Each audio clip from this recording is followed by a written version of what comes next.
Ladies and gentlemen, this is the 12th and final round. Right hand, Golovkin steps in and down he goes again. Unbelievable. Mayweather makes him pay.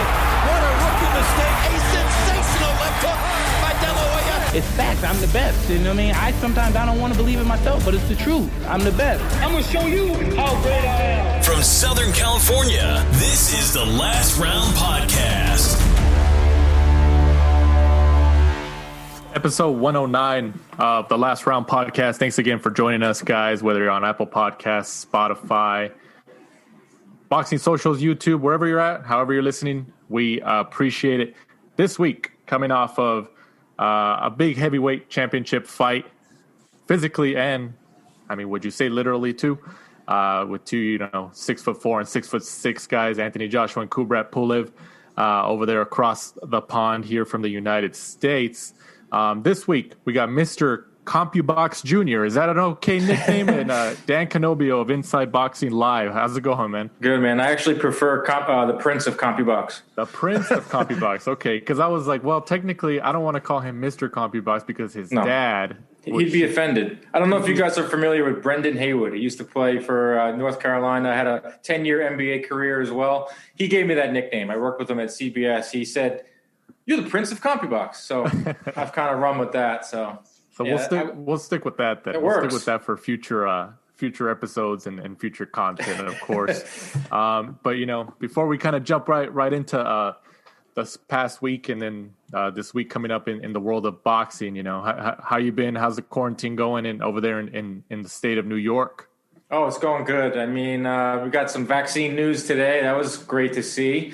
Boxing, I feel like is like in a great run right now. Got good fights, but personally, I just moved to Astoria, so I'm getting used to the new apartment. I got a fireplace now. That's a real fire. If you guys can't see that, but it's the same old. Just trying to get through the year, get through the boxing schedule. This past weekend was 11 hours plus of boxing, so that was great. That definitely helps.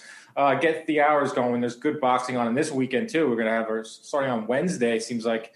All the way through the weekend, going to be great. So, first of all, thanks again for having me on the show as well, too. I love the show.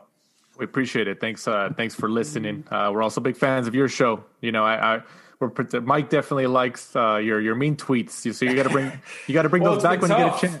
It's been hard to get that going because that's kind of like an in-person thing. Right. I almost had it going with Fury, but his fight obviously fell through. And I was talking to Evan Korn at Top Rank, and I said, "You got to get me Fury. I only need 5 minutes." When he does his media day, virtual media day, I'll send you the tweets. He reads them, boom, bang. But I've been doing these weekend recaps now every Monday. Fastest 2 minutes in boxing. Go check it out on my Twitter page, Dan Canobbio. So that's been kind of filling the void for me in terms of like original content. Yeah, man, keep pushing it out. We're fans over here at the Last Round, absolutely. So obviously, like you mentioned, this past weekend we had several hours of boxing to the point where maybe it was kind of tiresome, but as hardcore fans, I don't think we're ever that. I don't think we can ever get that tired of so much boxing, especially during a pandemic. This past Saturday, the 12th of December, from the Wembley Arena in London on DAZN here in the United States and Sky Sports pay-per-view in the UK, Anthony Joshua gets the ninth round knockout over AJ-Pulev and retains his WBA, IBF, WBO, and IBO heavyweight titles. All right, Dan, what'd you think about this fight? Man, I had really angered a lot of Anthony Joshua fans with some simple numbers, some simple tweets. I put out the punch stats like I do every week. I don't put anything underneath them. I just simply put the numbers out, and it's up to you to kind of react to them. And what we've noticed at CompuBox, not just me, Lee Groves, our researcher, he's noticed that over Anthony Joshua's 5 fights since Klitschko, he has completely transformed the type of fighter that he is. He's no longer a seek and destroy guy, and a lot of that has to do with the level of opposition, and a lot of that has to do with the fact that Joshua, I think, is a little wary of his chin. So now Joshua is jabbing more than ever. He threw 73% of his punches against Ruiz in the rematch or jabs. This fight against Pulev, it was 63%, but it's more of like an overall trend we're seeing with Joshua, where he's throwing more jabs than power shots. He's more of a boxer than a brawler, and I think we saw that on Saturday against Pulev, but it was a little more measured, and I thought it was a little more balanced. Yes, he still threw 63% of his punches were power shots. He had 2 big rounds, the 3rd round and the 9th round. But outside of those 2 rounds, he only landed 16 power shots in the other 7 rounds. So a little uneven performance, but, we're nitpicking here. But I think that's what you do. You can nitpick the guy that's the face of the sport, the guy that has 3 belts in heavyweight division. I thought his tempo was good. I thought he was jabbing to the body. The uppercuts is, I think, a new wrinkle that we're seeing from his game. Overall, good performance. I wouldn't say it's a great performance. I still think Tyson Fury beats him pretty easily, but you got to be happy if you're Anthony Joshua. All systems go, and picks up another win. Yeah, do you think he's in like a transition of style? Because I thought in this fight he looked like he had more of a like Eastern European Klitschko style with a little bit more head movement than Klitschko normally had. Yeah, I think so, and I'm not criticizing him. Like, if anyone can handle the criticism, it's Anthony Joshua. And the stats that I just told you guys, I said to Joshua himself, and he was absolutely shocked to hear it, or at least he pretended like he was shocked. But he's a fighter that's in between styles, and we see this all the time, and he's mastering it. You have to give him his props for yes, he beat Ruiz in that last fight, and that was only 6 months after the knockout, and that was only 6 months of him adapting to this new style of this 5-year or 3-year transition. But yes, to answer your question, I think he is in between styles right now. He mentioned after the fight, I don't know if you guys caught this, I tweeted it out and not a lot of people saw it. I think it was on the DAZN interview with Gareth Davies, Eddie Hearn, and Joshua. And Joshua said, when are we coming back? And Hearn said, June. 6 months. And Josh was like, 6 months. So no. He goes, you want to tune up? Yeah, I want to tune up. So that leads me to believe that he wants the rounds. Like, it wouldn't be the worst thing. I know, and there's a lot of politics, and who knows if he can even have a tune up. But the guy wants rounds. He hasn't fought in a year. He's changing his styles. He's maturing. He's entering, he's over 30 years old. So yeah, to answer long story short, I do think that he's in between styles, but he's also able to be powerful and accurate as well. Dan, from obviously you've been ringside at many, many fights. What did you think of Pulev kind of falling around the ring, turning his back? Did you think that should have been finished? Yes, I've never seen that before. Turn your back, fight is over. He's a maniac. He went from laughing and smiling to turning his back in the span of like 5 seconds. But, I got to give him credit. He brought somewhat of a fight to Joshua. He hung around there I thought the fight could have been over in the 3rd, obviously when he turned his back. But I also thought that Joshua could have stepped on the gas a little bit in those rounds after that when he clearly had him hurt. I think that Joshua he ran out of gas a little bit. But as for Pulev, decent performance. He went in there and did what we thought he was going to do. I picked maybe a 7th round knockout. He lasted 2 more rounds, but theatrics, he gave us something to watch. You mentioned, Dan, the uppercuts earlier, and I was surprised that Anthony Joshua was able to land uppercuts in succession, back to back. I think he landed 3 in a row at one point, which was ridiculous. To me, it kind of told me, did Pulev even train for those uppercuts? Because it's not like Joshua hasn't thrown those uppercuts before. Like, sometimes in the past, he's had the tendency where he'll grab, he's locked up with his opponent, and he'll grab the back of his neck and kind of push it down. Yeah. And the referee doesn't really notice, probably because he's so short and he has to look up to these giants. Mm-hmm. But he'll kind of push it down just enough and then uppercut them. He did that to Klitschko a couple times, actually.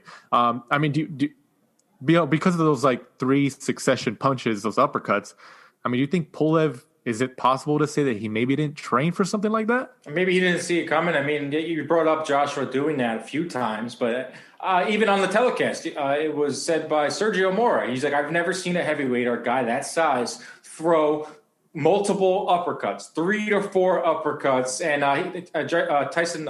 Anthony Joshua brought up Mike Tyson. He said it was an ode to Mike Tyson. So who knows? He was having fun in there, and maybe it was legit. He just watched Tyson fight a few weeks ago, which is still absurd to say, and he saw him throw uppercuts. So I'm going to start throwing uppercuts. I guess when you're fighting a guy like Pulev, who's very slow and can easily be hit, you can kind of work on some things.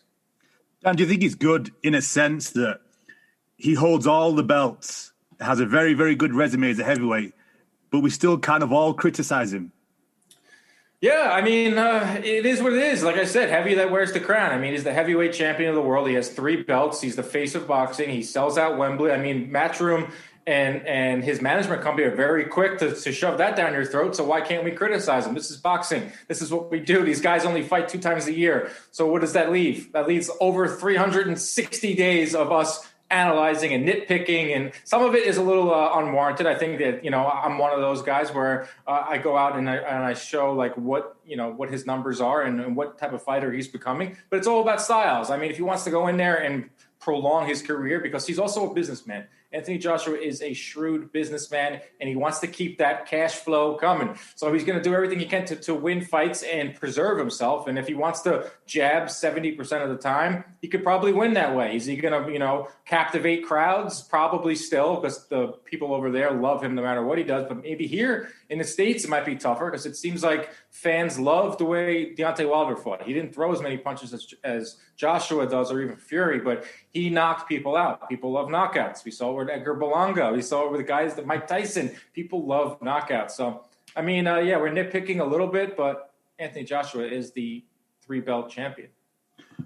What did you both take from, AJ's post-fight interview where he kind of put it back on Andy Clark and said, I'll fight whoever the fans want to fight, where I think kind of everybody was kind of expecting AJ to say something along the lines of, like, Tyson Fury, where you at? Let's go, something like that. But what is going on? Like, there's this, I tweeted out like a joke. I tweeted out that boxers' egos, for the second week in a row, boxers' egos are preventing them from calling out their adversaries. It was just like a joke of columns that we see written in boxing from boxing's media. But I don't know what's going on. Last week, Errol Spence refused to bring up Terrence Crawford's name. Terrence Crawford refuses to bring up Errol Spence's name, even though he went to the fight. This week, Anthony Joshua, all he had to do was say Tyson Fury. I don't get it. I think that these guys are thinking too much. I mean, it's a very easy sport. It's just one fight to the next. Everyone wants to see Tyson Fury versus Anthony Joshua. Everyone wants to see Errol Spence versus Terrence Crawford. Build up the fight. I was watching some old YouTube clips between Hagler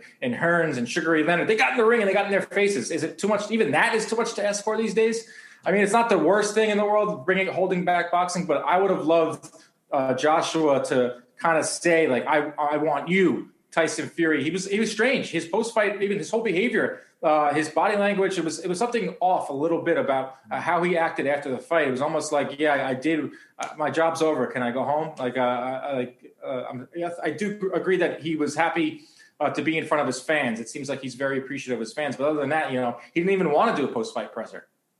Do you think AJ in a weird way lacks confidence? Because I always find that after he fights, he turns around to like Eddie Hearn and everyone is like, was that good? Was that a good performance?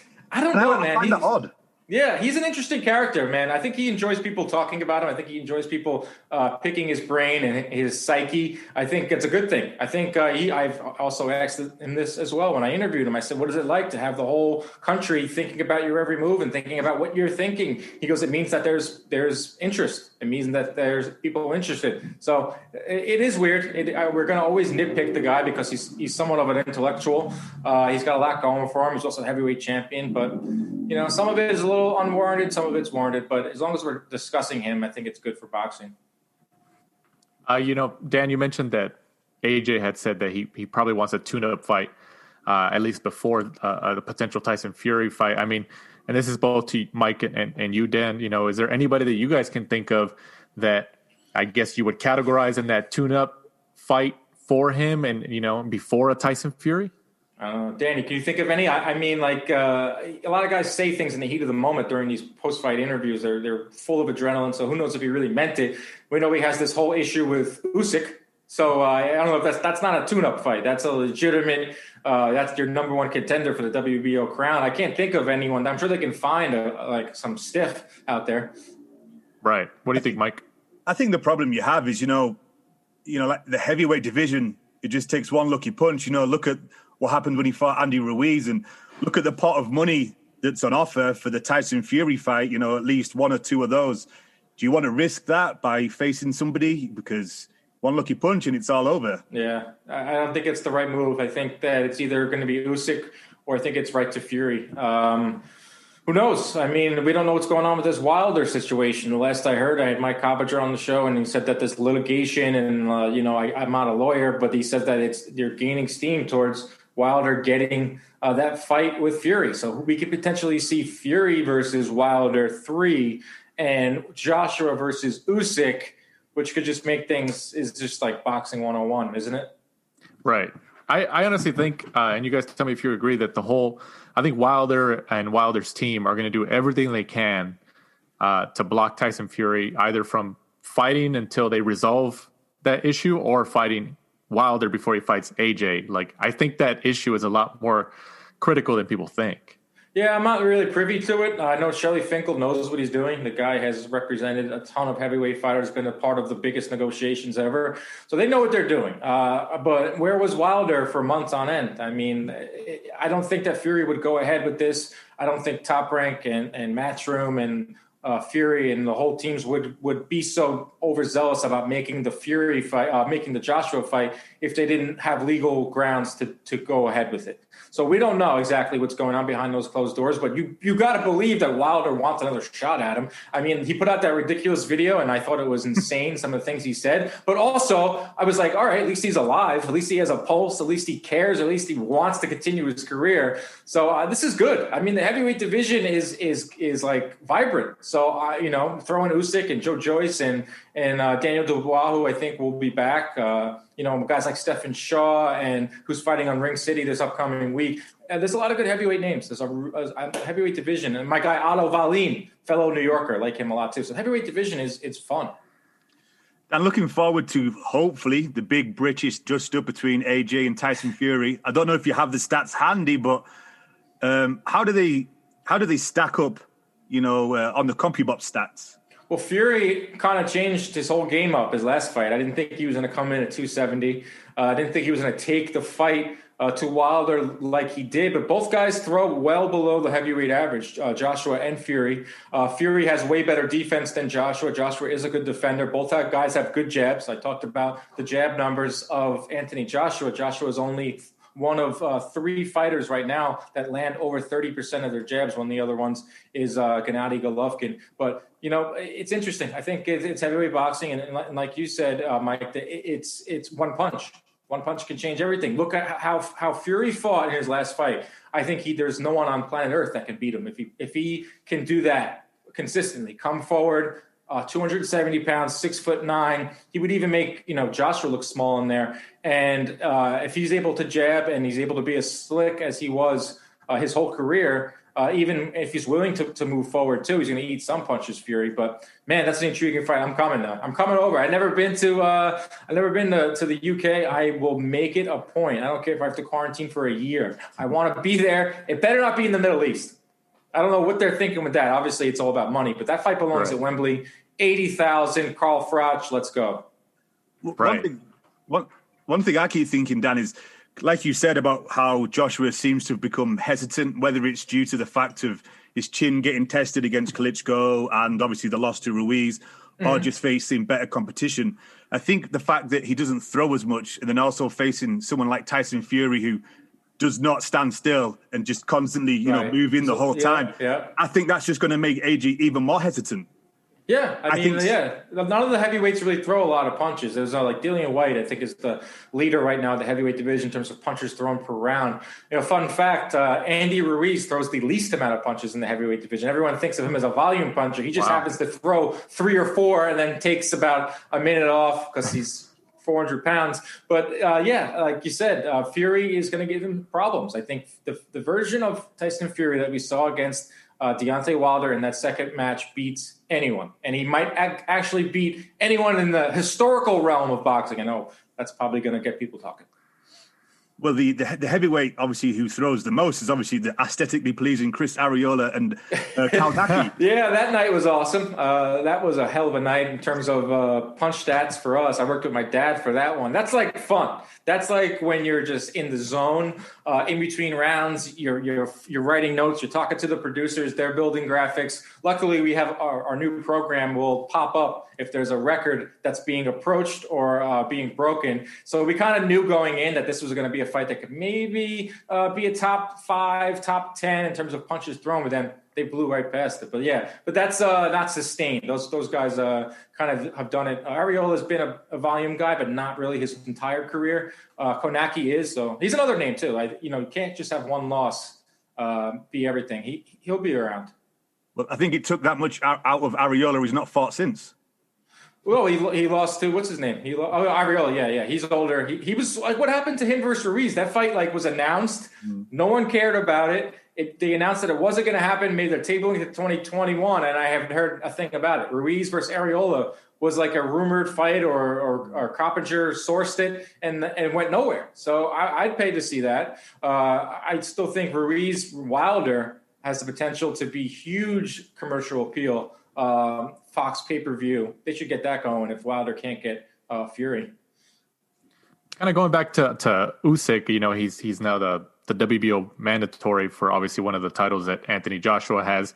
And people have, speculated, or he's already mentioned, I think, through his team that he wants to be next, or he wants to do everything he can to face Anthony Joshua to get that shot. He doesn't want to take any step aside money, anything like that. Yeah. Assuming that AJ Fury gets made or something like that. I mean, do you see Usyk just waiting? Do you guys just see Usyk waiting in the wings until the winner of that fight kind of materializes, or does he take maybe a Wilder fight or something like that? What about, this is like, there's two ways of doing matchmaking as a fan or someone in the media. What you would love to see, what would make sense, and what we honestly is going to end up happening. In a perfect world, Joe Joyce would fight Alexander Usyk, and the winner of that would be more in line for the WBO crown. WBO has this rule, I don't know if you guys agree with it or not, is if you move up and you were number one, or if you unify at a certain weight and move up, you're the automatic number one. Joe Joyce has been in the heavyweight division for a while. The guy's 35 years old. I know he only has 10 or 12 fights, but that's a fight I would like to see. But who knows? He might get some insane step-aside money. But let me ask you guys this. Does all 4 belts, I know it sounds great and it's great for marketing. Does it matter with Fury and Joshua if only 3 belts are on the line? Does it really matter? I don't think it matters in terms of, I don't think the purse would be any more or any less. But it would just be nice, to have that undisputed. Of course. And then it would matter to us fans, but our hardcores are going to buy it no matter what. And we want that. We want to see an undisputed heavyweight champion. But, this is the type of fight that has the potential to cross over to casual fans, regular sports fans. They don't care. They don't even know how many belts there are. I don't even bother to tell my friends that, the WBA interim title is on the line. They don't care. They just think of, Tyson Fury and Joshua are the champs, and we'll get one of them. So I understand one way of it. Yes, for the purists out there, it'd be awesome to see the first undisputed since Lennox Lewis, but it's still going to be a huge fight, still going to sell out, still going to make them tons and tons of millions. Right. No, I agree in terms of, these belts are, I tell my friends and family the same thing. And, I just say, oh, no, it's a heavyweight championship fight. I'm not going to sit there and give them all the alphabets that's going to be relevant. Well, Brian Kenny does one thing that I like. He identifies the champ from every weight class in his mind. And that's very subjective, but he says Canelo is the champion at 168. He'll say at 147, it's Errol Spence. So he'll go through the weight classes and figure out who he thinks is the guy, rather than the guy that maybe only has 1 belt or 2 or 3. So I don't know. Who do you think it is at heavyweight? I know Fury only has 1, Joshua has 3, but who, in your mind, who is the heavyweight champion of the world? Well, I'll tell you who isn't a champion: a man with hairy, smelly balls. That's why our partners at Manscaped have partnered with us here at the last round to make sure you knock out all those hairs below your belt. Manscaped has forever changed the grooming game with their Perfect Package 3.0, which comes with the new and improved Lawnmower Performance Boxer Briefs and a travel bag for you to use when you're done quarantining, and some other liquid formulations like the Crop Preserver and Crop Reviver. The Crop Preserver is an anti-chafing ball deodorant, which ensures that your afternoon stroll doesn't end with your balls sticking to your leg or smelling like eggs. The Crop Reviver is a spray-on toner for your balls. It's made with soothing aloe and witch hazel extracts that will give your testes a boost. Get 20% off and free shipping with the code BRAWL at manscaped.com. That's 20% off with free shipping at manscaped.com. And use code BRAWL, that's BRAWL. It's time to give your testes the absolute besties with Manscaped. Now back to the show.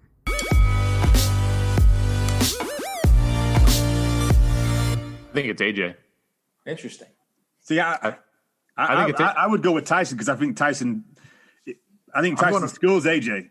It's such a good discussion because I think so too. It's interesting. It really is. Yeah, I'm just kind of going up more off a resume. Fury did fight Wilder twice, and I mean, technically, if you want to call it, he beat him twice. Even though the first one was a draw, if you want to kind of look at it that way.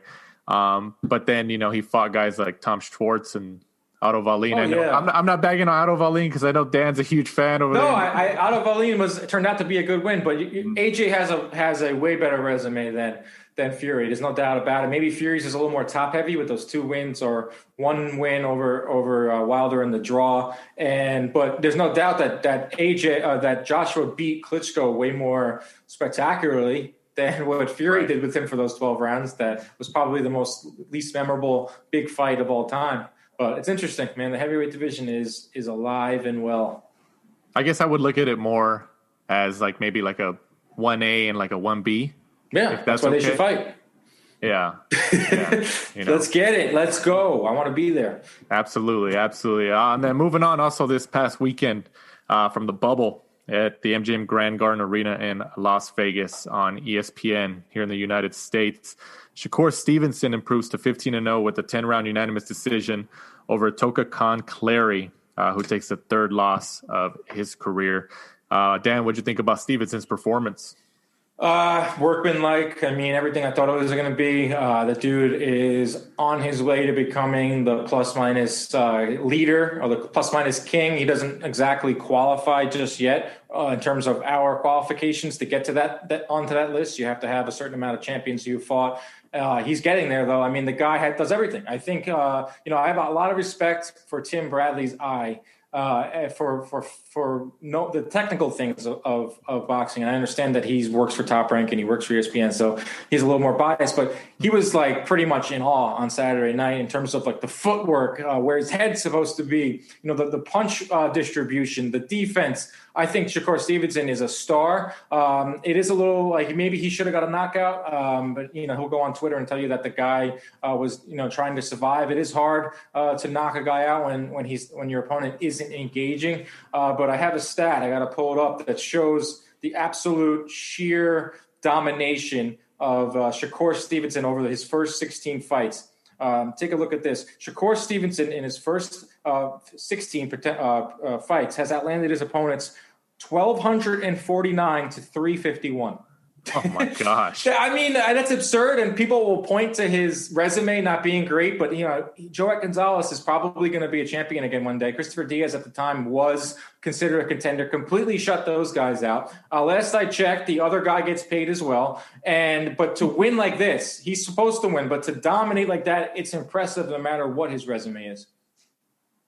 In terms of the stock behind him, in terms of popularity and stuff, do you think that he he's more of he's not really a knockout guy, especially in his last couple fights and stuff like that. Do you think he needs to maybe find ways to get the knockout, mostly for his popularity to be able to get these other guys? Because some guys are going to look at you and say, well, you're high risk and you're low reward financially. And there's some people who say about that.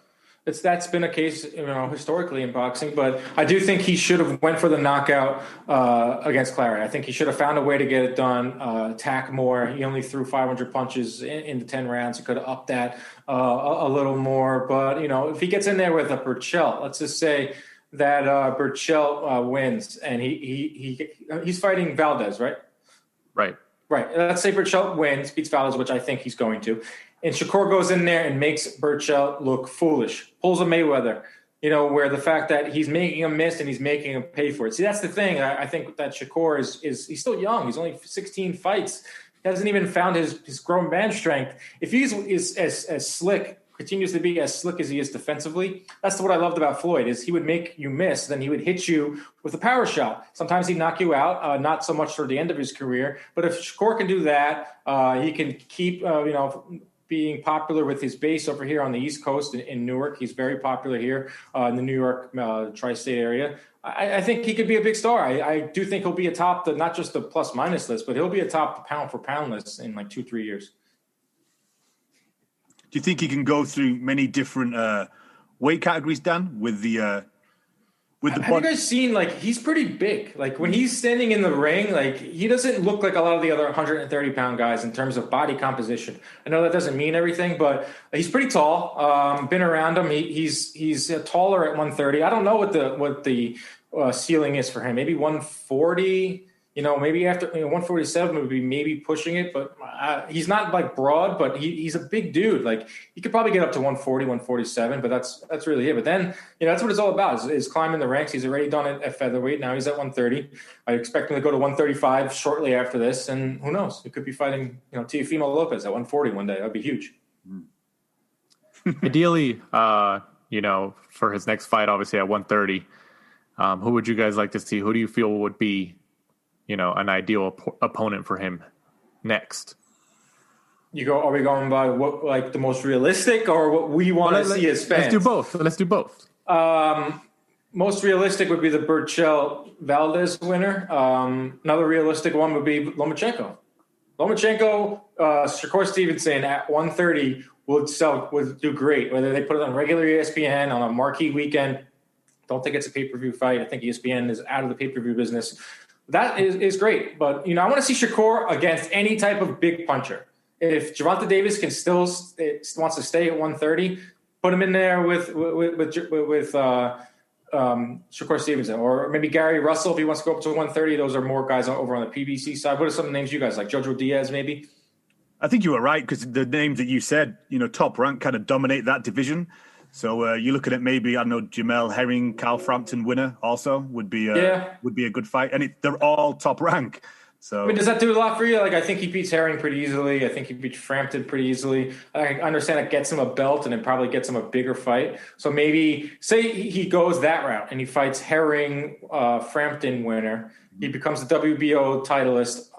Lomachenko has a get back fight, and that fight, Lomachenko versus Shakur, is for the 130-pound WBO belt. That's pretty interesting. So there's a lot of different ways, or you can fight Burchell. I mean, I think Stevenson is in a really good spot right now in terms he has to get a big fight. I brought up those numbers. It gets to the point where it's like almost like a bully, sort of say, even though I think his resume is sneakily good. But he has to get a step up this one. He has to fight someone big. He's got to get a big name on there. And I think there are, like you just pointed out, Mike, there are a lot of good names that inside of Top Rank. Do you see Shakur being one of those guys that tries to protect his own and will just take the easy route and then move up? I don't know. It's hard to tell. I think that I think we're starting to finally somewhat shift away from that. Joshua, look, just last past weekend, Joshua lost and he's still up top. I think that Mayweather era, the O is starting to finally wash away. At least hopefully it does. I wish it was more like Clay Collard. Everyone's going to tune in to watch him fight, or the hardcores will, and he's got 4 or 5 losses. So we got to get away from that. We got to get to the point where it's just the best fight of the best. Even it's kind of not going away in a way, because you look at Danny Garcia, who has lost every big fight that he's in, but he's still kind of after the Spence fight, everyone was just he's not that good anyway. No one kind of says wow, at least he tried, or at least he went up there. I hate the phrase daring to be great, but I mean, that's kind of what they do. But so I don't know with Stevenson. He has good management. I've just found out that Andre Ward is no longer part of that management. I don't know what to make of that. I really, honestly, don't really care. But it was an interesting nugget. But who knows? He got Jay Prince in his corner, and that's not someone you want to mess with. Right. Yeah, I thought that was interesting when you mentioned the Andre Ward not being on Shakur Stevenson's, team or management team. Yeah, I don't know what that even meant. I was just like, huh. And I just kept going on with the night. I was like, all right. So does that mean they can now call his fights? So he'll probably still advise him. I mean, he's not gonna cut himself off from Shakur. Right. Yeah, maybe you're right, though. Maybe it's had something to do with maybe the broadcasting. It was, he couldn't be objective or something. I don't know, but I don't know how that makes sense. Right. ESPN's like, hey, we're paying you a lot of money to call these fights. And Shakur Stevenson is a fighter that we are building our company and our franchise around. So how about some side cash? Right. Absolutely. But, kind of before we move on to Berlanga's fight, I kind of agree that I think Lomachenko fight, I think Top Rank is probably, at least behind the scenes right now, exploring that for Shakur Stevenson at 130. I think it's a good ideal matchup for Shakur, maybe sometime in 2021, and especially with a win over a Lomachenko, who's not just because he lost to Teofimo Lopez. He was still competitive, at least for like 4 rounds or something like that. Loma could go in there and beat Stevenson. Yeah, I mean, if you believe that he was injured, I do. His shoulder. Who knows the severity of it? But it would explain why he chose not to fight for the first 7 rounds. But Lomachenko, would you be shocked if Lomachenko went in there and beat Shakur Stevenson? I wouldn't. No, I wouldn't. He's washed up. He was never good, Dan. Come on. Well, now you sound like every the guys on Twitter that I deal with on a daily basis. Some guy yesterday told me that Edgar Berlanga should fight Teofimo Lopez at Madison Square Garden. Geez. It's great getting new followers, but then you got some people that are just like casuals that are just like, whoa, come on, guy, what are you talking about? Mike is a part of that group. No. Lomachenko was exposed. Come on, guy. No, exposed. That's one of my favorite words in boxing. Exposed. Just like Teofimo was exposed against Nakatani when it turns out that Nakatani is a good fighter. Right. If that doesn't fit the narrative, then we just ignore that. Exactly. Exactly. There's a lot of narratives in this sport. Moving on to somebody you just interviewed, I believe last week, Dan. Edgar Berlanga keeps his streak going with his first round stoppage over Ulises Sierra. This kid, he's trying to be prime time and he's doing it. I love this kid, not because he's from Brooklyn and I had lived there for 5 years. I honestly think he is building something where he can be like the most popular boxer in 5 years from now. I had people hit me up who were watching the college football game, or I had people hitting me up like, who is this Berlanga guy? Because he hangs out with Fat Joe. He hangs out with Snoop Dogg. He runs in this celebrity crowd. He fits in. He's not just like some guy that's like, feels like he's just doing it for clout. This is his life. He's like about that life in terms of Hollywood and getting out there. And he can knock dudes out like we haven't seen since Mike Tyson. I think he has all the ingredients. He was very adamant when I had him on my show about, I really want to see a second round. I really want to show the world that I can fight for 12 rounds. Teofimo gave me a lot of motivation to show the world that I'm more than just a puncher. The same thing was said about Teofimo when he fought Lomachenko. There's no way he can outpoint Lomachenko, and he went and did that. This guy's got it all, man. I mean, he's got the marketing, he's got the power, charisma. Haters go on Twitter right now. As we record this, he's spouting off right now about his resume, and he'll fight whoever he wants, and you'll watch it and you'll like it. I mean, it's got to that point where you're going to either like tune in to watch him destroy someone, or you're going to tune in to watch him fall on his face. And that's like the best recipe for boxing. Interesting, because obviously, he wanted rounds. He obviously picked Sierra because Sierra had never been knocked out. And there you go, Destroyed him. Sierra was sparring with Canelo. He was sparring with Sergey Kovalev. Top Rank has the best matchmakers in boxing, and this isn't a slight on any of the other matchmakers. They're all tremendous. But Brad Goodman and Bruce Trampler. Bruce Trampler is a Hall of Famer. He's going to go down as one of the best ever to do it. They know what they're doing. Their track record speaks for itself. So I was put on my matchmaking hat too, and I said, how about Steven Nelson? 168-pounder with Top Rank, is ranked 9th or 8th in the WBO. Berlanga's ranked 9th. That's a fight that I don't know if Nelson would take it. I don't know if Berlanga would take it, but it's getting to the point, just like Shakur, where it's like, you got to step up. Like, you needed to give us a name. And, even if it's a Gabe Rosado, another name that he said that they had already talked to about with Gabe Rosado, 2 Puerto Rican guys. Probably won't be pretty if he fights Gabe Rosado, but, it's a guy that almost beat Danny Jacobs. He's a name. He can maybe have some tricks in there, give him rounds. But I think I'm so high on Berlanga. I think the guy has potential to be a huge star. That's a great fight. I would love that fight, Gabe Rosado. Right? That's a name. You put that at MSG. How about this? You put that at MSG. So let's say June, the vaccine is pumping. We're getting it. Everyone's happy, and we can go to MSG. It could be the theater the night before. The Puerto Rican Day Parade for years had been the night Miguel Cotto would fight at Madison Square Garden. I'm getting goosebumps now just thinking about it because I went as a teenager right up to his, the end of his career. Every June, the night before the Puerto Rican Day Parade, Cotto would fight. And it would be electric inside of the Garden, like the best fight atmospheres I've ever been a part of. If we can get that with Berlanga, I know that everyone has been looking for that type of star again, the Puerto Rican star. I mean, look at Verdejo. How many chances did Top Rank give that guy? Because they want that Puerto Rican star. And now they have a guy that's knocking guys out like Mike Tyson. Berlanga at MSG is going to be a thing that's going to happen a lot, and I'm all for it. I think that's a good point that you guys mentioned in Gabe Rosado, especially like you said, Dan, if this whole vaccine news is as positive as it's making it, its rounds to be, and by June or by next summer, everything's kind of back in motion, fans at Madison Square Garden, Wembley, Staples Center, stuff like that. I think Top Rank would be kind of dumb not to look at Gabe Rosado for Berlanga because Rosado's stock is as high as it's ever been right now, even coming off a loss against Daniel Jacobs. I mean, what do you guys think? No, it's a really good point, and you're right. It was like a ninth life was given to Gabe Rosado because Danny Jacobs decided that he was not going to fight. That's a whole other story. I don't know what's going on with Danny Jacobs' career. But how about Danny Jacobs? I think Berlanga would take out Danny Jacobs at this point. But, yeah, Rosado, great point, Danny. That Gabe Rosado right now is on a high. He's someone that's crafty. He can give Berlanga rounds. He's a name. People know who he is. Put that at MSG. Let's go. What do you think, Mike? No, I think Dan really kind of covered it. Great idea. Great time of year to do it. It's just kind of one of those fights for Gabe Rosado. It's kind of like risk reward because kind of Berlanga's still on the way up. And I think maybe Gabe is just looking for those, big paydays where, he's not necessarily going to get knocked out and hurt, which, could happen fighting Berlanga.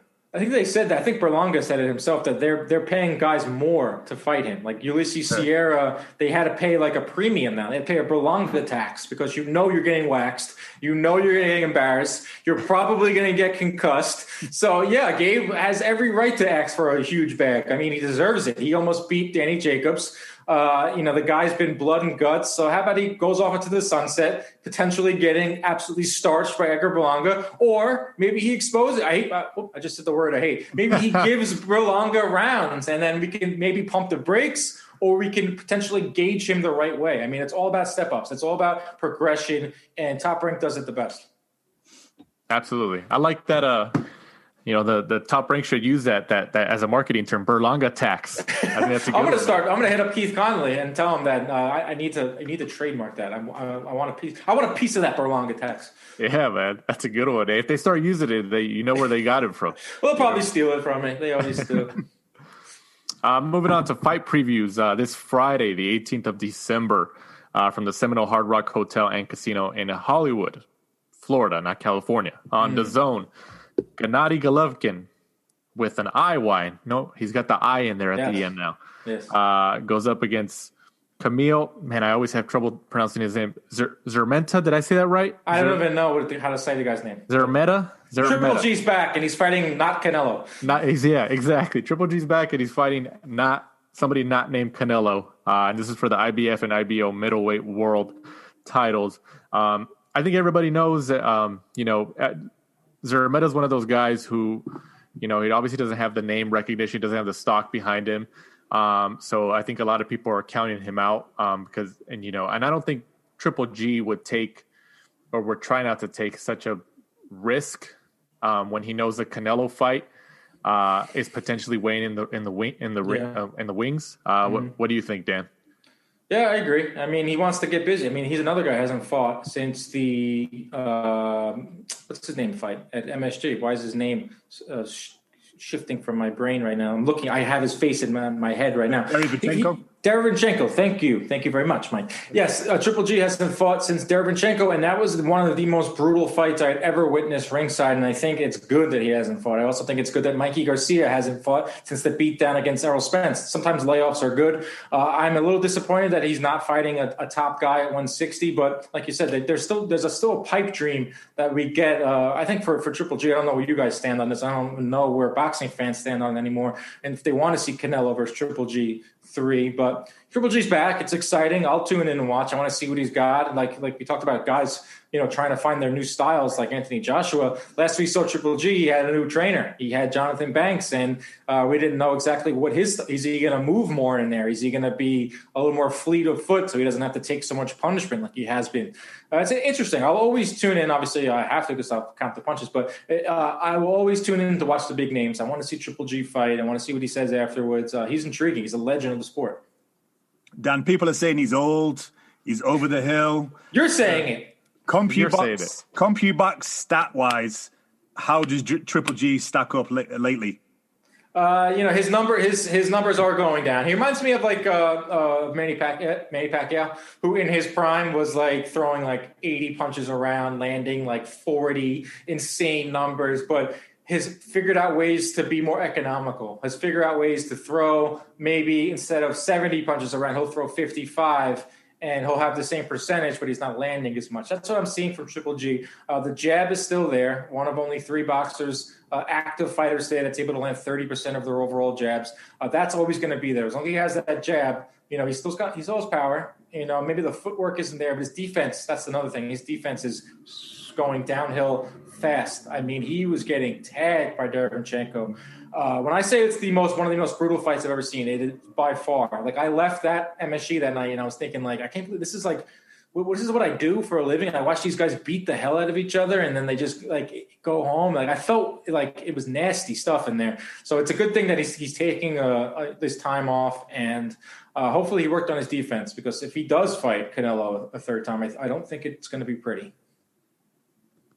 Do you think, obviously now that with Canelo also fighting this weekend, we'll touch on that a little bit later. But, I mean, with Canelo kind of leaving the restrictions of his Golden Boy, contract and DAZN contract, at least from a long-term perspective, I mean, do you think Canelo fights Triple G in 2021? Is that, because we talked about earlier, we've been talking the whole show, what's realistic and what's like fantasy. Mm-hmm. I mean, is this realistic or is this fantasy? I don't know. Like, I have to start listening to fighters more. I mean, a lot of fans don't listen to the fighters when they speak. They say that, like Errol Spence, for instance, said, I'm not fighting a tune-up fight. I'm fighting Danny Garcia. And he said, no way. He's going to fight a tune-up fight. Let's start listening to what the fighters say. Canelo Alvarez has said, I have no interest in Triple G because he doesn't have a belt. First of all, he's not even in my weight class anymore. Canelo has come out and said that from here on out, I'm fighting at 168, maybe 175, but I'm a 168-pound fighter. Last I checked, Golovkin is a 160-pound fighter, and he has the IBF strap. If Golovkin goes up to 168 over the course of from now until next year, maybe wins a belt, maybe Canelo will be interested. But I honestly think Canelo is very focused on collecting belts, legacies, resume stuff. That's really his interest right now, because he has all the money in the world. He has all the fame. He just wants to he needs to be motivated. I don't think fighting Golovkin motivates him at all. Mm. I could agree with that in terms of Canelo's been on this legacy, I guess, tour.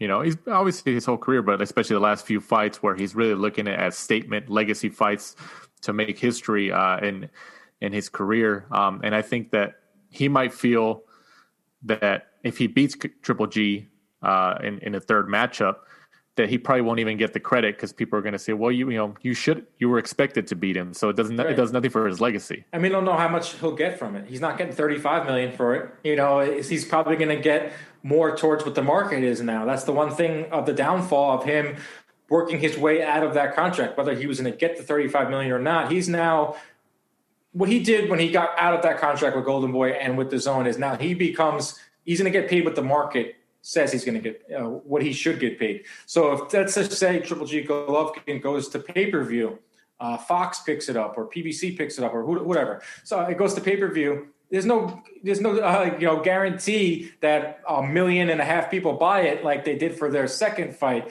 I think that fight won't even sell that well. So he might end up making, 10, 12 million, 15 million. So that even the money might not have motivated him to fight it. If they put it on DAZN, which I know the people at DAZN desperately want, maybe they'll kick in some more of that money because they are going global now. I think their demise was a little bit exaggerated. So it's intriguing. It's always going to be there. I just saw on Twitter today that Triple G did a media call, and he told everyone, do not ask me about Canelo, which I think is a little strange. But it's gotten to the point where it's like frustrating Triple G, and Canelo is just like, you're never going to fight me. I'm never going to fight you. It's almost like gotten to the point where I don't even care anymore. Right. Yeah. I think a lot of people are getting to that point. Like I was reading some tweets about that media call today with Triple G that there was a lot of questions directed at Hearn, but they were about AJ Fury. It wasn't even about Triple G. Yeah, So. I mean, Triple G's it's recency bias. I mean, that's what boxing is. What have you done for me lately? We haven't seen Triple G in a very long time. I thought he won this. I thought he beat Canelo, but he's kind of like it's what we just talked about too earlier. Like one loss, we write guys off, but it's just how it is in boxing. We haven't seen him. Like you don't fight every night. You don't fight every week. You don't play every week like in the NFL or baseball. Every day. You kind of like lose track of these guys. And Golovkin isn't on that marketing campaign anymore. He's not going everywhere, and it's hard to with COVID. He's not one that's going to do a lot of interviews. He doesn't really speak good English. So it is what it is. I mean, I will tune in and watch. If he did fight Canelo, obviously we'd all watch. It'd be interesting because we want to see if Triple G has it and maybe get that justice maybe that he deserves. But, I mean, I wouldn't care. If they never fought, it wouldn't bother me. You mentioned, Triple G and marketing, obviously for quite a few years, especially when he was with Abel Sanchez, he had the whole Mexican style mantra and all that stuff, and speaking in Spanish a couple of times during interviews, just saying some words here and there. I had some family members, What did they think about it? Well, I had some family members kind of mentioned, because me being Mexican American, I had some family members tell me like, hey man, like how come he's not using the whole Mexican style thing anymore, and he's not really, kind of going. He's been doing that for so long, and I was like, oh, I don't know. I was like, ever since he left his old trainer Abel Sanchez, and then I had some people tell me like, oh man, he just used us and now he threw us away. Like, I would be upset too. I mean, boxing is like has these racial undertones. It always will. It goes back to the 1800s. It always will have that. It's always like when I have like a friend over who doesn't really watch boxing and they say, man, he fights like a Mexican. And they're like, what the heck? They're like, how can they say that? But they don't understand that that's like a compliment. That means that you're a blood and guts warrior. The same thing with like Irish, man. You dude fights like an Irishman. Like it's such a weird sport that if you're not like fully ingrained in it, you can be like, this is very odd. Right. Yeah. But, hopefully he still shows something on Friday. I mean, because there is a risk that, if he does look decent or he knocks the guy out within like a couple rounds, 3 rounds or something, maybe he's still going to show that he has some gas left in the tank. And Canelo might be like, oh, yeah, I definitely don't want to fight him. I don't want to, Who knows? I mean, that's one thing is like with COVID and it's changed every aspect of life. Maybe it's changed a lot of somehow these fighters. I mean, they can't play around. Like nothing's guaranteed anymore. Nothing is set in stone. So you got to go out there and get back into the people's minds, get back into and be a knockout fighter. So they're going to have to pay you. Like, it's not easy for fans to pay for all these fights and everything. So, there's a lot of competition out there in terms of entertainment dollars and just attention in general. Right. Absolutely. Also moving on, also on Friday, from the Galveston Island Convention Center in Texas on Fight TV, his first fight outside of Top Rank, I believe. I think that's accurate. Zurdo Ramirez, 40-0 out of those 40 wins. TBE, I guess, goes up against Alfonso Lopez. I believe this is a rematch, isn't it? Honestly, I didn't know where you were going with this one, but yes, Zurdo Ramirez, I guess, is fighting this weekend. A guy that completely fell off the face of the earth. I don't know what he is up to these days. What a fascinating career. 40-0, but if you walk down the street, I don't think anyone would even know. I mean, he does look like a model, so maybe someone would think he's like a famous soap star. But I don't even know. Like, what's his end game? I'd love to pick his brain. I mean, like, I don't I mean, I think he obviously knows that he was getting a ton of criticism when he was fighting under the Top Rank banner for the opposition that he was fighting. And I mean, did he leave? I mean, Dan, did you hear anything from, behind the curtain or inside baseball in terms of, did he leave because he couldn't get, the big names at his weight class, 168, 175? I don't know. I feel like it was so long ago that he was even fighting or active fighter. I guess I think he moved up now, right? I think he's fighting at 175, or he was always. I mean, honestly, I haven't thought about Zurdo Ramirez. He's still relatively young. Probably still has somewhat of a fan base, but that's a guy that needs to build it up quick. And COVID probably didn't help. The fact that he should be fighting 4 or 5 times, 6 times a year, get your name in there and get back in there, because there are some good names at 175, especially if he's a free agent. You can kind of use that to your advantage these days. I'll tune in to see what he's got, because he's a name. But wow, that's a throwback. Absolutely. What do you think, Mike? Well, the rumor was it was his wife. His wife was demanding a large paychecks to fight really lesser opponents that obviously Top Rank weren't agreeing to. He ended up leaving Top Rank. He's now started Zurdo Promotions. So the fight this Friday is through his new promotion. He also, I think, has signed around 10 fighters to fight under Zurdo Promotions. So wow. It looks like he's trying to do it himself, but that's juicy. I didn't know that his wife was involved. I'm pulling up his box right now because I'm trying to figure out his best win. I think it was Jesse Hart. That's a good win. Jesse Hart's a good win. He beat Jesse Hart twice. Yeah. Arthur Abraham, but I think Abraham was washed at that point.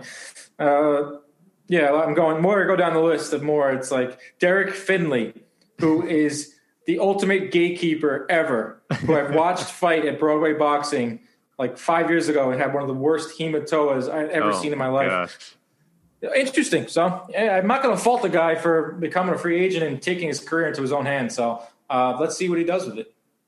Right. Yeah. I mean, I think it's interesting. Like you said, Dan, he's still young enough to where he still has a lot. How old is he? I believe 32, 33, 32. Oh, yeah. He's 29. Oh, never mind then. Never mind. He's ready to go. He's in the prime. He can make a run at it. Oh, yeah. He's definitely in there. So I think that, in terms of looking at it as a fan and all that stuff, I think that should show people especially since he kind of took control of his own career at this point, that he still has a lot of years in front of him to be able to fight some pretty awesome opposition at that weight class. So Canelo? I mean, Canelo's got to come up with opponents. I mean, no longer does he have to fulfill this ridiculous contract with the zone, so he can maybe, kind of pick and choose a little bit better. But yeah, of course, any Mexican versus Mexican would be huge. Yeah, Berlanga Canelo is like my Super Bowl. It could happen. It could happen. I think 2 years it happens. Yeah, I would say about 2 years. I would agree with that. Who knows? Because Berlanga might be a cash out situation, or it might be like a legit fight. Canelo at that time will be 32, which is crazy to think about. But yeah, I'm still stuck on Berlanga. He'll be 32 and he'll have been boxing for 17 years. That's another thing. I saw a picture of him today and I was like, man, he looks he's getting older. Canelo is no longer this next face of boxing. He's been the face of boxing for 5 years now. He is, you bring up the fact he started fighting when he was 15 or 16. Yeah. So yeah, I mean, I wouldn't be so shocked if he was I'm out in a year or 2 years. He's I'm peace. I got a ton of money. I'm going to leave with my faculties. I'm going to keep playing golf. Have you guys seen him play golf? Yeah, he's all over his Instagram and his social media. He's good. It's insane. I play and I'm terrible and I put a lot of effort into it, but I shouldn't be surprised that a world-class athlete is good at a sport. But yeah, he can go play golf and just chill because he's given his service time of close to 15 years. Right. Before we move on from the Zurdo Ramirez event, who do you guys think just on the promotion name alone? If Ramirez doesn't stay on his own in terms of his own promotional company, who should he sign with in terms of where the best competition is at that weight class? Mike, you go first. Let me think. Maybe pull up the 175 picture. Maybe, Matchroom USA. I don't know whether they've still got Bivol, Callum Johnson. Obviously, Top Rank is probably not going to be an option due to the fact that's where he just left. So I would say Matchroom with the light heavyweights is probably. Well, you never know. I mean, Aaron was flirting with Mikey Garcia recently. Like, if it makes, dollars, it makes sense. But, I mean, you have Joe Smith, who's fighting for a world title in February. It looks like he's on a crash course with Beterbiev. Who knows if Gilberto Ramirez wants them? Those guys are top guys. Beterbiev is a freak of nature. I love Joe Smith. He's a fellow Long Islander. That's going to be a tough assignment for him. But, Bivol, I think, is like, what's up with his career? I mean, he's a guy that came on the scene quick during those shows, the end days of HBO, fighting in Monaco and all those things. And they were talking him up like he was the second coming of Roy Jones. Light heavyweight's a weird division right now. It's kind of, Beterbiev is older. Joe Smith isn't really looked at as an elite guy. What was it? John Pascal has a title, and he's like almost 40, even though he's one of the most exciting fighters in boxing. So light heavyweight's a weird division. Gilberto, I think we're about to witness the Gilberto Ramirez reign. Probably. Yeah. He's about to take over. Who knows? No, but Beterbiev is the guy. Joe Smith would probably take out Gilberto Ramirez. I don't know. I don't know much about Ramirez because I haven't seen him fight recently. I'm going to cut that section out where you just said Zurdo Ramirez is going to take over. Don't put that on Twitter, because I have people that are going to expose me and say this guy knows nothing. I'm not listening to his show anymore. His mean tweets are stupid. His recap sucks. Yeah. Hey, like you said earlier, we talked about earlier, when you have haters like somebody like Berlanga, who you touched on earlier, hey man, then you're doing something right. Yeah, they're coming out of the woodworks, man. They're coming out from everywhere. But a lot of CompuBox. I mean, you still like CompuBox haters. I'm not used to people that don't like me personally, so it's weird. Yeah, it's always going to happen, man. Yeah. Moving on, this Saturday, the 19th of December, the next day following the Triple G matchup against Szeremeta, Saul Canelo Alvarez goes up against Callum Smith for the WBA super middleweight world title, and also the Ring Magazine. Yep, Dougie Fisher would be happy to hear that you said that. Right. Oh, yeah. Dougie's a reoccurring guest here. I love Dougie. I see he comes on your show all the time. He's the best. Dougie's like OG, like that dude of boxing. Yeah, he's definitely an encyclopedia in the sport. Love him. I think kind of repeating the notion that we were mentioning earlier about this whole legacy thing with Canelo. He's really doing it. Whether you want to agree that Callum Smith is at the same level or close to the level as Canelo or not. We know Canelo's the favorite here, but Canelo's really going for these legacy fights to make history in his career. I mean, you can't fault the guy. I mean, he's the closest thing to someone where you're like, this guy's the real deal. I mean, he's fighting everyone. He's going up to light heavyweight and knocking out Kovalev, even though he's somewhat washed and drunk. He's going through 160. He's going through guys at 168. I'm not going to name Rocky Fielding, but Callum Smith is a legitimate opponent. He has 2 belts. He won the World Boxing Super Series. He literally beat everyone in his division that was there at the time to get to the point where he's at. Really good fight, and he's tough. I mean, stylistically, Callum Smith's like a freak. I mean, he's really tall. He has, I have it right here. He has a huge reach advantage, 78-inch reach advantage. He lands 8 jabs around, and he's active. He throws 62 punches around. Canelo only throws 42 punches around. So I don't think Canelo's going to go in there and start going crazy with volume. He's going to pick and choose. He's going to beat to the body like he did against Fielding, is my guess, and try to chop him down a little bit. But Callum Smith is legit. This is a legit fight. I'm really excited about it. What do you think, Mike? I think Canelo takes it. I think the problem is Callum Smith is tall and has a huge reach, like Dan just said, but fights small. For some reason he likes to fight on the inside. And the inside is Canelo's world. That's where Canelo is really, really good. Canelo's, people are going to say, obviously, the size and stuff like that. Canelo's fought a weight class higher against Kovalev. I think his ring IQ is too good. I think Canelo's just been in there with the better pedigree. The only reason I think he could lose is if he grows old overnight. The fact, like we touched, he's had, nearly 60 fights. He's been fighting a pro since he was 15 years old. But I don't see it. I see Canelo. I think Dan touched on it. I think it's going to be the body work. Callum Smith's got such a big, long torso because he's so tall. Perfect for Canelo just to go to work. Yeah, I can see that body being really red by like the 3rd or 4th round. But it also comes down to which Callum Smith's going to show up. Didn't look great against John Ryder. A lot of people had Ryder winning that fight. But, sometimes these fighters fight down to their opposition. This is the biggest fight of Callum Smith's career, no doubt. He hit the lottery. There's going to be fans in attendance. It's going to be a great atmosphere in Texas. Hopefully the judges, we don't get a lot of Texas specials here. Is there open scoring? Because I'm thinking of the last time Canelo fought in San Antonio was against Lara. No, it was either Lara or Trout, and it was open scoring, which I'm not the biggest fan of. But that's weird. Like knowing, I don't want any fighter to know that they're ahead, because then they're just going to coast. You're going to see with De La Hoya thought he was ahead against Trinidad. They're going to just run around in there. So Texas is crazy. I think they're making a big push to get more boxing. But it's going to be a good atmosphere, good fight. I mean, we're getting a Canelo fight in 2020. If we did this show a few months ago, we were like, Canelo was not going to fight for 3 years. I mean, look what Andre Ward happened to his career when he went through litigation, and Mikey Garcia. So I think it's like a minor miracle that he's in the ring this year against a really good opponent on DAZN. It's somewhat cheap for the fans. Fans could use it. Are you working it, Dan? Is CompuBox working? Yeah, we're doing it from our studio. So it's tough with the COVID. They kind of have regulated who can be there, and if they can potentially, you can do it from home with our studio with the great angles they give us and all the it's amazing. It's like I feel like I'm Bruce Wayne, and I'm like looking at all the angles and everything, and it's almost better than being there. Like I love being at fights, but obviously you can hear it, being there is nothing like being there ringside, but this is, you don't lose anything when you're at the studio. But yeah, I'll be counting that one.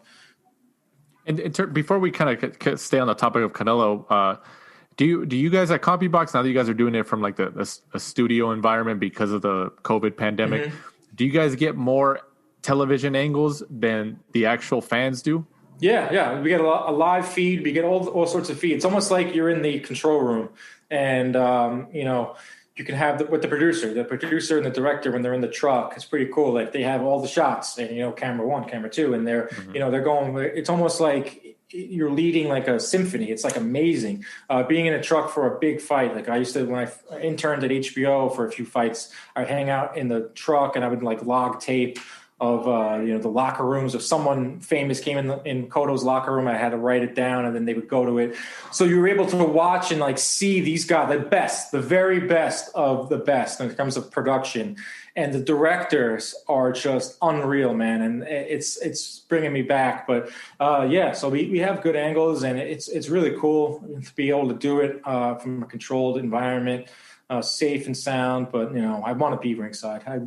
I miss it, man. I really do. It's the longest I've ever gone in my life without being ringside for a fight. So it's weird, but can't complain because I'm working. In terms of, I forgot to mention that this fight is for the WBA super middleweight world title and the ring, but also the WBC, Mike's favorite sanctioning body, just announced that their title will also be on the line here. Did anybody ask Anvi Yildirim what he thinks about this? Anvi Yildirim has feelings too. I think he's hoping that it really comes through following this fight.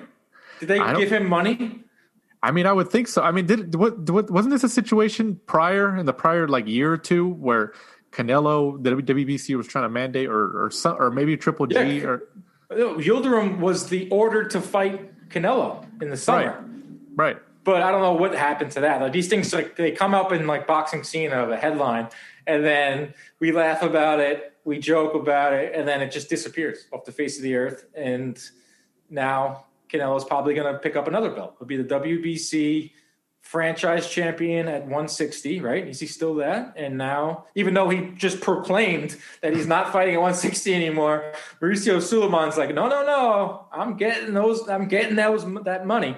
I got to pay Yildirim a fee, but I'll make up for it when I charge Canelo to be our franchise champion for a weight class he's not fighting in. Yeah, I think he mentioned, or supposedly that the BBC is instituting 90 days following this matchup this Saturday. What do you guys think of the Bridger weight? I know you're all for it, Mike. You're a Bridger weight purist. Mike's in love with it. I just don't see it taking off. I just don't. No, it's not. I mean, people choose the people who are small heavyweights choose to be a heavyweight for the heavyweight purse. Yes. Right. I don't want to hear that. I did a whole video on it. I don't want to hear, and it's almost gotten to the point where I'm starting to feel bad for Mauricio Sulaiman. He's like the sport's biggest punching bag, but he asked for it. He does these ridiculous things. He's done a lot of harm. He's also done good. But don't tell me that this is for safety. Don't tell me that this is looking out for fighter safety and getting them in purses and getting them more money. This is about you making money. I had Mike Tyson on the show. Mike Tyson, who was a small heavyweight who beat large heavyweights. And I said, Mike, have you heard of the Bridgerweight? He was like, the what? The Bridgerweight division. I never heard of that. And he goes, it's unnecessary. I beat guys huge. Like, that's the whole point. It's a heavyweights. David can beat Goliath, and they can take home the large sum of money. So I don't want to go on a Bridgerweight rant because I've been on so many of them, but screw the Bridgerweight. Dan, I'll just have to correct you there. The WBC is a non-profit. Oh, right. Sorry. I take back everything I've said about you, Mauricio. You're a great man. Before we move on from the Bridgerweight, I thought, and I think we talked about it on the show here within the last couple of weeks or around when that news was announced, that like anything, the pandemic has affected a lot of people, especially from a financial standpoint. Mm-hmm. And obviously, the sport of boxing was affected. It's still being affected, especially with no live gate. Sanctioning bodies were also affected too. They're not getting these fees. These fights aren't happening. How much do you guys think that maybe there was like a roundtable meeting at one of their offices, or maybe like on Zoom, and they said, "Hey, man, how about we just create a new one and get some more fees?" 100%. We don't have to be a conspiracy theorist. You don't have to put a tinfoil hat on to figure out how they did this. It's a business. If it's a nonprofit, if they're a business masquerading as a nonprofit, whatever, they charge fees for you to fight in their rankings. It's almost like a racket. It is a racket. It's like, I'm not one to just tack on and just go after people, but it's holding back the sport. It's preventing the sport from being great. This sport can be the number one of the top sports in the world, given the amount of talent that's in it right now. And if they all fought, I hate to use this comparison, but if they all fought like the UFC does with the rankings, imagine every single week we're getting 1 versus 2, 3 versus 4, 5 versus 6, some type of way where fans can follow. And the sanctioning bodies are what's preventing this. I had Kevin Iole on my show last week, and me and him went at it. We debated because he says boxing's dying, and he listed everyone under the sun but the sanctioning bodies. And I'm mad because I didn't get a chance to ask him that question because we ran out of time. But they're the ones to blame. They're the guys. They're men and ladies all of them. They need to do better. And who knows if they can do better? But you can, thanks to our partnership with DraftKings. All new players can play free for millions with your first deposit. Here's how it works. Create your DraftKings DFS account and make a deposit. DraftKings will credit your account with free entry to these contests. Just go to dkng.co/brawlpod to play. That's dkng.co/brawlpod. Act quickly, this offer won't be around forever. Minimum $5 deposit. Eligibility restrictions apply. See DraftKings.com for details. Now back to the show.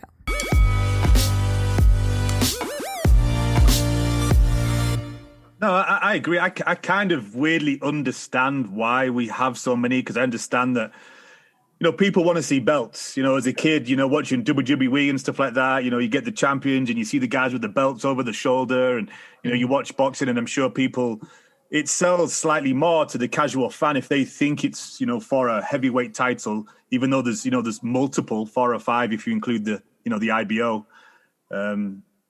But it would be nice to have the UFC model. But, as Dana White said, when he's looked at coming into boxing, it's broken. It's not going to work. What's the stat? Something like 16% is what the UFC pays out to the fighters. Yeah, I don't want to give UFC too much credit here. They're a monopoly, and they treat their fighters poorly. And there's now this class action lawsuit that's coming out, and that's coming forward. That could potentially be a real game changer moving forward. But the only thing I like that the UFC does is they put on good fights, and they have a system, because they were able to start their whole sport 25 years ago, where boxing's been around for 100 years. So that gives more chances for people to put their mitts into it. But, on the other side of things, fighters have benefited from these sanctioning bodies. It gets them titles, it gets them more money. A lot of fighters are okay with paying sanctioning fees. So if you're okay with paying a sanctioning fee, then that so be it. But, I ultimately think it's a net negative, not a net positive. Oh, real quick, Canelo, Callum Smith, who wins and how? Canelo wins, probably, I say, by a decision. I think he wins like a 9-3, 8-4. I don't think he'll be able to take him out fully, but I like Canelo shaking off the ring rust, picking up some more hardware, and then probably playing 18 holes the next day. I think reminiscent of a Kovalev fight. I think towards the end, I think he'll finish him, but with a body shot. Nice. That'd be awesome. I mean, we need that. We need these emphatic KOs, highlight reel knockouts to keep the sport in the mainstream. That'd be awesome. Yeah, I think Canelo's gonna go for it. I think he's gonna want to try to knock him out with a similar shot like he knocked out his brother in Texas. Yeah, how about that? Taking out brothers. I have a stat I'm going to bust out next week or this week about how Canelo is slaying families now. He's just beating brothers, and it's been done only a handful of times where a fighter has beaten a pair of brothers. So, man, he's been around for a long time. He's beating families now. Yeah, that's definitely just Brits in general. He's taking you guys down. Sorry about that. Yeah, sorry, Mike. Taking you down. Well, Canelo, no, he's not. He's full Mexican guy. He's even though he probably speaks full English, he does, right? He understands it pretty well. It's the same thing with what's his name, Ichiro Suzuki in baseball. Oh yeah, Ichiro Suzuki spoke perfect English, but it's brilliant because he put on this front that he couldn't speak English, so he didn't have to do double media. He didn't have to talk to the Japanese media and the U.S. media. So Canelo's smart. Canelo is a lot smarter than we think. I'm sure his PR team, when he first got over here to the Seattle Mariners, told him like, "Hey man, you should just speak Japanese." He's like, "Do you want to do a half hour or do you want to do an hour of media every game?" It worked out for him, man. It worked out for him. Love Ichiro. Moving on. Everybody's favorite model, I guess you could still call him, Sergio Martinez, is back again. What? I forgot about that. He's fighting in Spain against, okay, let me see if I get this right. Juicy Cavula? I believe that's right. Juicy Couture? Who's he fighting? That's what it sounds like. So, I think everybody knows that Sergio, and you guys tell me if you guys agree or disagree, he's trying to come back for maybe, I think, a Chavez fight just to give him a little bit of a payday and then get out again, and he's done. I wish he would just get out. I mean, he's like in this in-between. We talked about Bridgerweight and we talked about in-between styles. He's in this in-between age where he's not like a exhibition guy, and he's too old to be a guy that should be fighting top people. Even Chavez, I think, can hurt him. I think Chavez can hurt him badly because Sergio doesn't have legs anymore. I mean, you don't just magically get your legs back and you're in your mid-40s. I don't want to see him go down. He's one of my favorite fighters. I work closely with Lou DiBella, and that's like Lou DiBella. Him and Lou are tight, and Samson Lefkowitz. I mean, these guys, I like care for or have like an affinity for Sergio Martinez. Don't want to see him fight anymore. I think if he's just doing this to stay healthy and just do an exhibition or pick up a hobby, I really hope he doesn't get in there with even a guy like Chavez Jr., who I think could hurt him. He's ranked 6th by the WBA. All right, I take back any good things I said about the sanctioning bodies. But is that for real? 6th? Yeah, he's 6th. What weight? Middleweight. It's amazing that he can still make middleweight. He's a freak. Sergio Martinez, my favorite fighter of the last 20 years. He was awesome to watch live and just to hang out with. That guy would have to beat women off with a stick. He is that guy has the best life. I don't know why he's getting back in there because I'm sure he's got a ton of money, get any woman that he wants over there and where he's living now. I don't get it, but these guys need motivation. They get bored. Absolutely. But he's back, and we'll see how long it lasts. Oh God! I'll put it in my recap because people love Sergio They love him. They're fascinated by him. Yeah, they do. We've got another one. The next one as well is a return. Who's that? Felix Sturm is also back this upcoming weekend. What are we doing here? Against Timo Rost. This is in Hamburg, Germany. We got all these returns, man. What's going on here? Well, it's a trickle-down effect of Tyson. Yeah. This obviously happened probably before Tyson announced, but who knows? I mean, it's always been a thing where fighters come back. It's been going on forever, but you don't know with money. You don't know if like this new trend where old guys are fighting. Not good. I mean, exhibition is one thing where they're pulling punches, they're fighting 2 minutes, they're using bigger gloves. The human brain is not gets softer as you get older. I mean, I don't want to get too morbid here, but like, what are we doing? Like, this is something that's bad for boxing. This is something that makes it like roll your eyes and you just go, ugh, it's boxing for you. So Felix Sturm, if you're listening, don't do it. Don't do it. Just say no. Rounding off the episode here in the news and notes section of the podcast, Katie Taylor was recently announced as the Boxing Writers Association Female Fighter of the Year. What's your guys' reaction to that? Love Katie Taylor. I think she's an awesome fighter. Want to see her fight Amanda Serrano, though. She got to get that smoke. I like Amanda Serrano. I'm a little biased because she's a New York fighter. She fights for DeBella Entertainment, who I work with. But she's awesome. Katie Taylor is great. She's inside and outside the ring. Awesome fighter. Great style. I got no issues with it. Mike? I want to see Clarissa Shields' reaction to it. Oh, that's true. Shields, man, she's in the cage now. She is. Yeah, she made I like to see how that goes. She's interesting. I don't care what you say. She's going about her career the right way. I mean, but women's they treat women's boxing like a sideshow. They don't give it the proper respect and the credit. It's up to her now to go out and make more money and make something of herself. I guarantee people will tune in to watch her fight in the cage. Whatever her PFL debut is, people are going to tune in. I mean, she's doing what she's got to do. But I guess Katie Taylor had a better year. She fought more. Right. Yeah. It's definitely interesting. To see that little feud that Carissa kind of talks about Katie Taylor and Jean. But they never fight. They're too big. Like, right. Carissa Shields is like 168. Right. Katie Taylor is like 140. Right.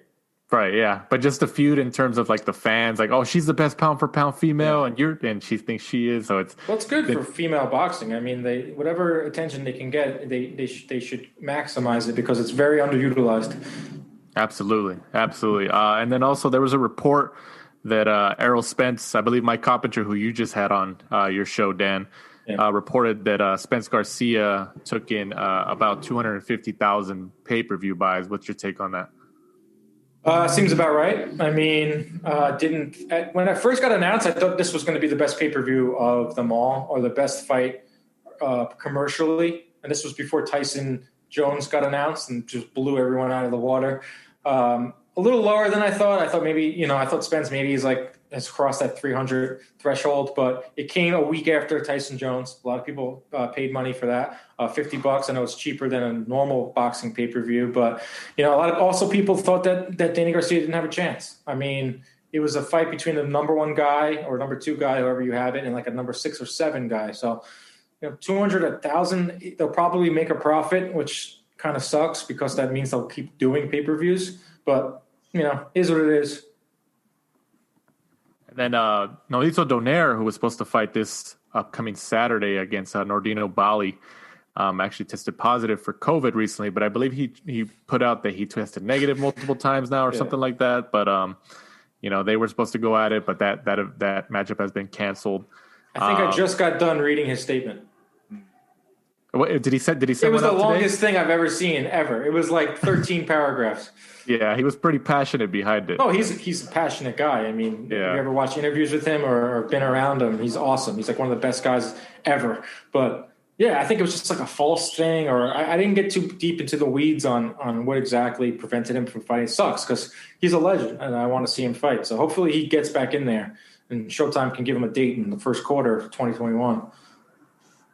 And Dan, before we let you go, every guest, since it's towards the end of the year, we've been asking them 3 things. Can you name me your fighter of the year, knockout of the year, and fight of the year?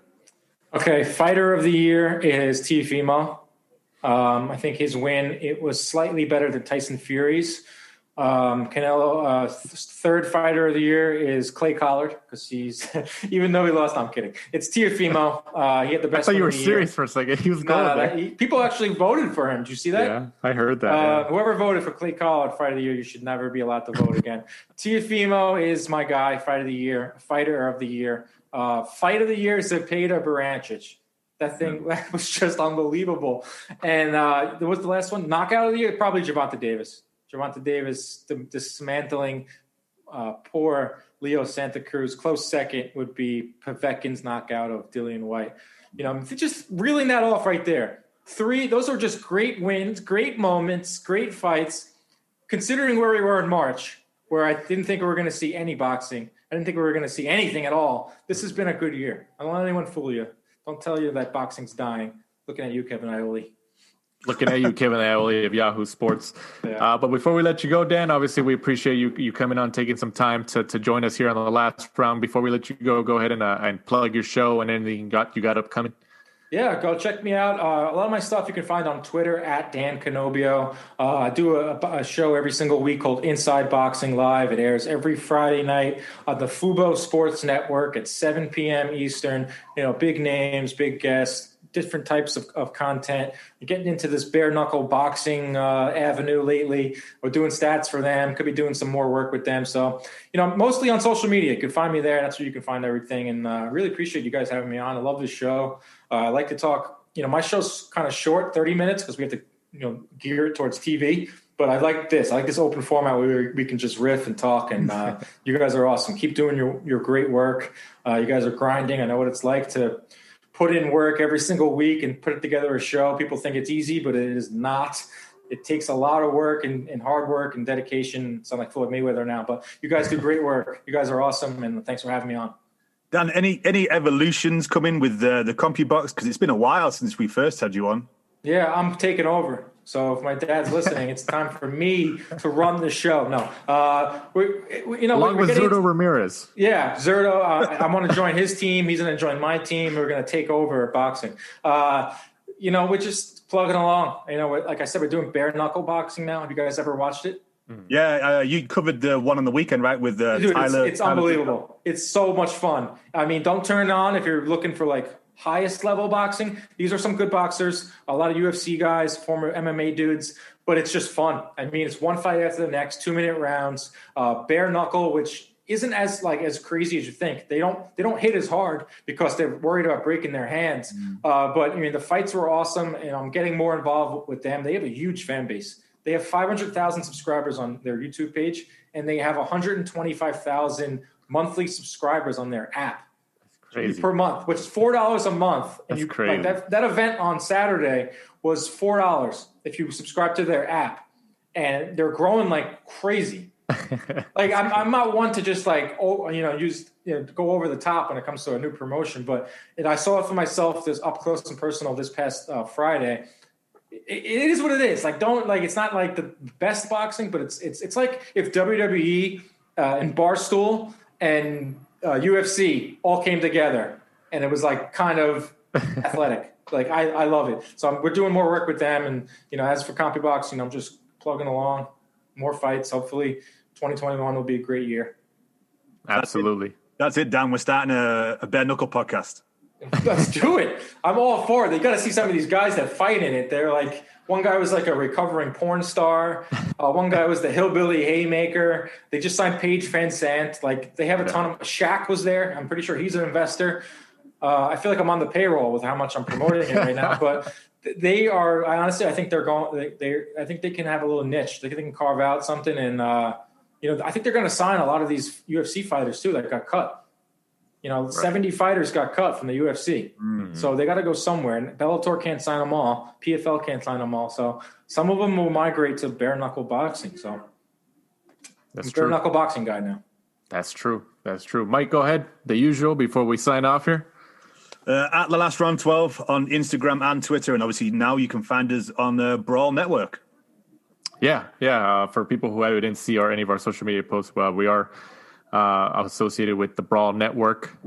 So they will be partnering up with us and helping us share our stuff, and we'll be sharing their stuff. So we appreciate everybody at the whole team at the Brawl Network, especially.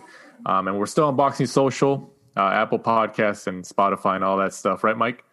Yeah, still on Boxing Social YouTube page, Brawl Network as well. All good, podcast apps. And if you listen to the show but you don't follow us on Twitter, we've got a competition running on there with the Ring magazine. If you just go on there this week, you can win a chance to win all 5 special edition Mike Tyson, Gatti Ward, Manny Pacquiao, and a few others. Wow, that's cool. Right. And a Fight TV competition, right, Mike? Yeah, also another one for Fight TV for Dan's favorite, Zurdo Ramirez. You can win a code for the pay-per-view this Friday. Absolutely. So for our guest of the weekend, CompuBox Dan Canobbio, for my co-host Michael Shepard, I'm Danny Z. This is The Last Round.